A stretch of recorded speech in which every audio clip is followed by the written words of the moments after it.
सो hey guys welcome again. So database management system की इस video series में last video में जो है हमने एसक्यूएल कमांड के कंसेप्ट के बारे में जो गो थ्रू किया था। एज्यूम कि अभी तक हमने जो भी टर्म्स देखा है रिगार्डिंग एसक्यूएल कमांड वो सारे कंसेप्ट जो क्लियर होगा। अब हम इनसे आगे बढ़ेंगे और हमारा ये राइट टाइम है जहाँ पे जो है हम एसक्यूएल के अंदर डिफरेंट टाइप के क्वेरी के कंसेप्ट के बारे में जो हम बात करें, क्योंकि जब कभी भी अगर आप डेटा पे काम करोगे तो यही वो क्वेरी है जिसके थ्रू जो आप डेटा पे जो है मैनिपुलेशन करोगे। तो सबसे पहले जो हमारा कॉमन यूज क्वेरी है उनके बारे में हम बात करते हैं और आफ्टर दैट जो हम थोड़ा सा जो है एडवांस लेवल के क्वेरी की तरफ जो गो थ्रू करेंगे। सो मैं आज की इस वीडियो को स्टार्ट करूं उनसे पहले चैनल पे पहली बार आए तो चैनल को सब्सक्राइब कर लेना और बेल आइकन को जरूर प्रेस करना। तो जो हमारा सबसे पहला क्वेरी आने वाला है which is a data retrieve query. So data retrieve query का मतलब है कि आपके पास डेटाबेस है और डेटाबेस के अंदर जो डिफरेंट टेबल होंगे, राइट। और किसी भी टेबल से अगर आपको डेटा रिट्रीव करना है, आई मीन डेटा को लेके आना है, तो आप डेटाबेस के अंदर जो किस तरीके से क्वेरी लिखने वाले वो चीज़ें जो है हम देखेंगे। सो ऑफकोर्स यहाँ पे हमें क्या करना होगा, एक एग्जाम्पल के थ्रू जो ये सारे कंसेप्ट को जो हमें समझना होगा, क्योंकि अगर आप एग्जाम्पल के थ्रू समझते हो तो चीज़ें और भी आसान हो जाएगा। सो लास्ट कुछ वीडियो पहले जो है मैंने आपको एक बैंकिंग प्रॉब्लम दिया था। सो वहाँ पे हमारे पास जो है मल्टीपल टेबल थे, राइट। सो उसी टेबल के रिस्पेक्ट में जो है हम किसी भी एक टेबल को पिक करते हैं और उस टेबल से अगर हमें कोई डेटा को जो है पिक करना है तो कैसे करेंगे वो चीज़ें जो है देखते हैं। सो हमारे पास जो बेसिकली डेटाबेस होने वाला है which is a banking related problem. So banking related problem को आपने नहीं देखा है वो वीडियो तो ज़रूर देखना। वहाँ पे मैंने इन डिटेल में जो है स्कीमा वगैरह मतलब डेटाबेस डिज़ाइन और कितने टेबल होंगे, टेबल के अंदर क्या क्या एट्रीब्यूट्स वगैरह होंगे ऑलरेडी मैंने आपको बता रखा है, राइट। सो ये हमारा बैंकिंग वाला जो डेटाबेस हो जाएगा। इसमें मल्टीपल टेबल जो हमारे पास है। सो एज ऑफ नाउ हम किसी एक टेबल से जो है डेटा निकालना सीखते हैं, आई मीन एक टेबल से जो है हम डेटा को रिट्रीव करना सीखते हैं, राइट। सो कौन सा टेबल हम पिक कर सकते हैं, एनी वन, आप जो चाहो वो कर सकते हो। एज ऑफ नाउ मैं कस्टमर करके हमारे पास जो है एक टेबल है जहाँ पे जो है हम कस्टमर का इन्फॉर्मेशन जो है स्टोर कर रहे हैं। तो इस कस्टमर टेबल के अंदर से जो है हम डेटा को जो है रिट्रीव करना सीखेंगे, right. So let's assume customer table या कोई भी टेबल हो सकता है डेटाबेस के अंदर, नॉट ओनली कस्टमर। सो हम समझने के लिए जो है कस्टमर टेबल यहाँ पे मैं पिक कर रहा हूँ। सो किसी भी टेबल में क्या क्या हो सकते हैं, मल्टीपल एट्रीब्यूट्स होंगे और टपल होंगे, tuple in the sense row जहाँ पे हमारा जो डेटा होगा। So let's assume we have a table like customer. यहाँ पे तीन कॉलम है, C1, let's assume column 1, C2 और देन जो C3। इसी तरीके से यहाँ पे हमारे पास जो डेटा होगा। सो R1, R1 2, R1 3, ये मेरा जो एक डेटा हो जाएगा फर्स्ट रो के लिए। देन R1 4 यहाँ पे एक डेटा होगा, R1 5 यहाँ पे एक डेटा होगा, R1 6 यहाँ पे एक डेटा होगा, राइट। तो इस तरीके से जो हमारा टेबल होगा हमारे डेटाबेस के अंदर।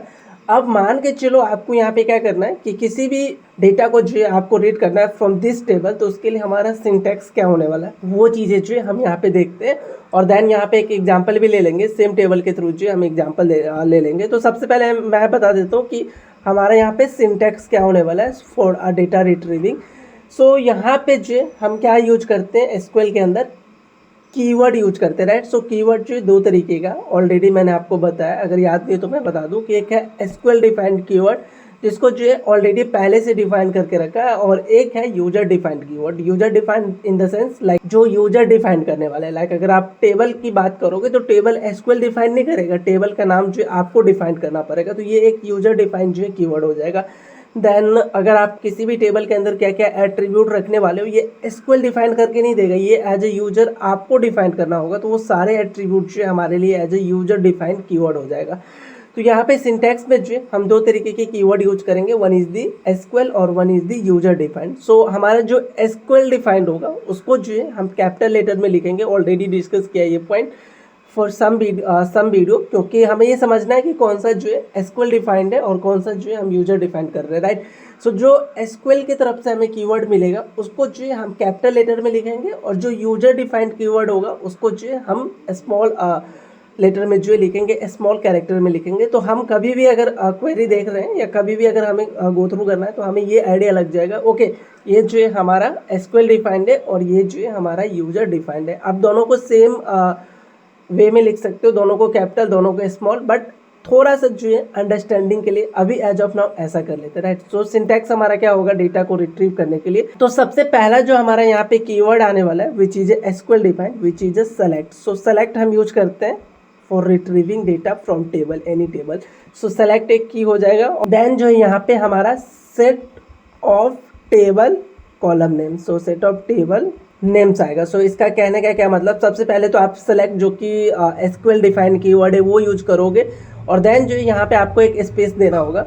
आफ्टर स्पेसिंग आप जो है अपना कॉलम का जो है नाम दोगे। सो किसी भी टेबल से अंदर जो है आप किसी एक कॉलम के डेटा को जो है फेच कर सकते हो या मल्टीपल कॉलम के डेटा को जो है फेच कर सकते हो। सो कहने का क्या मतलब, अगर आपके पास ये एक टेबल है कस्टमर टेबल, आप ऐसा चाह रहे हो कि आपको सिर्फ और सिर्फ C1 वाला जो कॉलम है ना इसी का डेटा आपको रीड करना है, तो आप यहाँ पे क्या कर सकते हो, C1 ही आप पास करोगे, C1 ही दोगे। अगर आपका ऐसा रिक्वायरमेंट है कि ओके C1 और C2 दोनों मुझे एक साथ ही डेटा चाहिए, तो उसके केस में जो है आप यहाँ पे C1 और C2 को जो है यहाँ पे यूज कर सकते हो। सो बेसिकली यहाँ पे आप जो अपने कॉलम का नाम दोगे, जिस भी कॉलम का डेटा जो है आपको यूज करना है। तो इसलिए मैंने यहाँ पे लिखा है सेट ऑफ टेबल, मतलब कि आप जो है मल्टीपल कॉलम को यहाँ पे पास कर सकते हो। आप मल्टीपल में हमारा सिंगल ऑटोमेटिक आ जाता है, राइट। सो ये चीज़ समझ में आया होगा।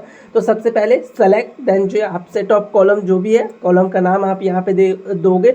उसके बाद यहाँ पे अगेन स्पेस और देन जो है हमारा नेक्स्ट जो कीवर्ड आएगा विच is a SQL defined, which is a from मतलब कहाँ से, अब कौन से टेबल से आपको डेटा जो है यहाँ पे पिक करना है, डेटा को जो है रिट्रीव करना है, उस टेबल का नाम जो है यहाँ पे देने वाले। सो यहाँ पे हमारा हो जाएगा टेबल नेम। सो टेबल नेम जो है बेसिकली वो यूजर डिफाइंड है, तो ये हमारा स्मॉल केस में आएगा। तो यहाँ पे दो ऐसे कीवर्ड है जो कि एसक्यूएल डिफाइंड है, जिसको हम यूज करेंगे फॉर रिट्रीविंग डेटा। सो सबसे पहला है हमारा सेलेक्ट, ये एक प्योर इंग्लिश की तरह आप जो है ऐसे यहाँ पे समझ सकते हो कि सेलेक्ट मतलब सेलेक्ट करो। अब सेलेक्ट क्या करना है, तो यहाँ पे आप जो भी कॉलम का नाम दोगे वो कॉलम का जो है डेटा जो है सेलेक्ट करेगा। अब कॉलम अगर आपने दिया तो कौन से टेबल से, फ्रॉम कौन सा टेबल, वो जो है आपको यहाँ पे नाम देना पड़ेगा, राइट। तो ये चीज़ें जो है समझ में आएगा। बहुत ही सिंपल हमारा ये सिंटैक्स है जो कि हम आइडियली हर जगह जो है यूज करेंगे। आपको सिंटैक्स याद नहीं करना, जस्ट आप प्रैक्टिस करोगे डेटा पे जो है, अगर आप प्रैक्टिस करोगे तो ये सारे सिंटैक्स जो है ऑटोमेटिक आपको याद हो जाएगा। बहुत ही कॉमन सिंटैक्स है ये सेलेक्ट स्टेटमेंट, हम बार बार जो है इसको यूज करते हैं। इसमें और भी चीज़ें ऐड होता जाएगा, लेकिन ये सबसे सिंपल जो है हमारे यहाँ पे सेलेक्ट स्टेटमेंट है, जहाँ पे हम सबसे पहले select which is SQL defined keyword, then एक space set of table column name और देन जो स्पेस, देन जो हमारा from SQL defined keyword, then space again और देन जो टेबल नेम। और सबसे लास्ट में एक चीज़ याद रखना कि हमारा अगर क्वेरी कंप्लीट हो रहा है तो इसको जो है हम कॉलन के थ्रू जो कंप्लीट करेंगे। ये कॉमन चीज़ है, किसी भी एसक्यूएल क्वेरी के अंदर आपको ये टर्म जो है देना ही पड़ेगा, ये कॉलन जो आपको देना पड़ेगा। इसका मतलब है कि हमारा ये क्वेरी यहाँ पे खत्म हो रहा है। तो ये सिंटैक्स हो चुका है। अभी सिंटैक्स के बेसिस पे जो है हम कुछ एग्जांपल देख लेते हैं, वो हमारे लिए इंपॉर्टेंट है कि हम कैसे जो है इसका क्वेरी लिखेंगे। सो लेट्स सी, जो यहाँ से जो है एज ऑफ नाउ मैं C1 और C2 को जो है मैं ऐसा चाह रहा हूँ कि ये C1 और C2 का जितने भी डेटा है उनको जो है मैं यहाँ पे लेके आऊँ। तो वो चीज़ें जो है हम फाइंड कैसे करेंगे, कैसे हम रिट्रीव करेंगे C1 और C2 को। तो सबसे पहले हमारा जो कीवर्ड है which is a select, which is a SQL defined keyword. So select then space column name. तो अभी कॉलम नेम को हम कैसे पास करेंगे, तो जो भी आपके कॉलम का नेम होगा, मेरे केस में C1 है और C2 है, तो मल्टीपल अगर आप कॉलम नेम यहाँ पे यूज करोगे तो कॉमा सेपरेट जो यूज करने वाले हो, राइट। सो कॉमा के थ्रू जो आप इसको सेपरेट करोगे। सो C1 देन जो है C2, हमारा ये दो जो कॉलम आ चुका है। देन नेक्स्ट जो हमारा यहाँ पे विच is a from. So from हम कहाँ से करने वाले, टेबल का नाम स्पेस के साथ अपने टेबल का नाम। तो मेरे केस में जो टेबल है विच इज अ कस्टमर्स, सो यहाँ पे मैं कस्टमर करूँगा। तो कैसा आपको यहाँ पे रिकॉर्ड आने वाला है, इस क्वेरी से जो है आपको C1 और C2 का जो दोनों इन्फॉर्मेशन है वो आपको जो मिल जाएगा। I mean R1, R12, R14 और R15 जो आपको एज अ डेटा यहाँ पे रिट्रीव होने वाला। तो ये चीज़ जो समझ में आया होगा। अगर आप सिंगल एक किसी भी कॉलम को रिट्रीव करना चाहते हो तो इसके लिए हमारा कैसा स्टेटमेंट होगा, मतलब क्वेरी क्या होगा, तो सेलेक्ट सिंगल अगर कॉलम करना चाहते हो तो उसी कॉलम का नाम जिसको आप जो यहाँ पे रिट्रीव करने वाले हो। सो लेट्स जो मैं C3 को रिट्रीव करने वाला हूँ, तो C3 देन जो फ्रॉम टेबल का नाम जो आपका भी है। सो यहाँ पे कस्टमर जो है हमारा वो टेबल का नाम हो जाएगा। तो यहाँ पे कस्टमर, और एक चीज़ और जो कि मैं मिस कर रहा हूँ और आई थिंक ये आप मिस मत करना, विच is a colon. So colon से जो हम अपने क्वेरी को जो एंड करते हैं, राइट। सो कॉलम जो आप देना मत बोलना।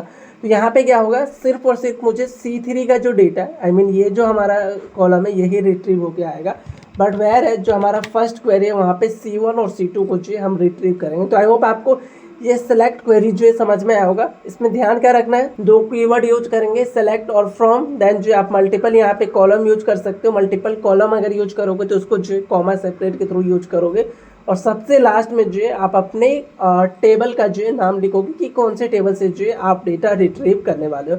सो आई होप आपको ये सिंटैक्स और एग्जाम्पल समझ में आया होगा। अब इन्हीं चीज़ों को जो हम माईएसक्यूएल की तरफ लेके चलेंगे नेक्स्ट वीडियो में, और हमारे पास जो डेटाबेस है उस पर जो है इनको रिट्रीव करना सीखेंगे। अलग अलग टेबल के अंदर जो है हम डेटा को रिट्रीव करेंगे। एज ऑफ नाउ आपको मैंने एक ही table which is a customer table as a dummy मैंने आपको समझाया है। अब हम रियल डेटा पे जो है काम करके देखेंगे इस सेलेक्ट स्टेटमेंट को कि हम कैसे इसको यूज कर सकते हैं।